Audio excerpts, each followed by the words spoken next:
Installation Guide for Shelf-Mounted Axial Fans. Step 1. Measure and determine the placement of the fan and the duct system. Step 2. Pour the concrete base for fan installation. Step 3. Drill holes for anchor bolts and position the fan. Step 4.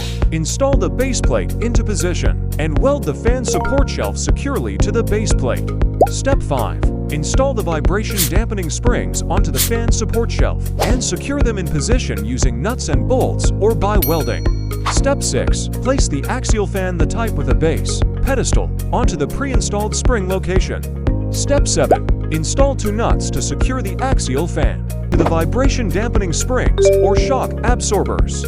Step 8. Install 2 auxiliary flanges onto the 2 ends of the axial fan. Step 9. Install the flexible anti-vibration joint and the rain cap elbow onto the auxiliary flanges of the fan, along with the 2 duct reducer cones, and secure them using self-drilling screws or nuts and bolts.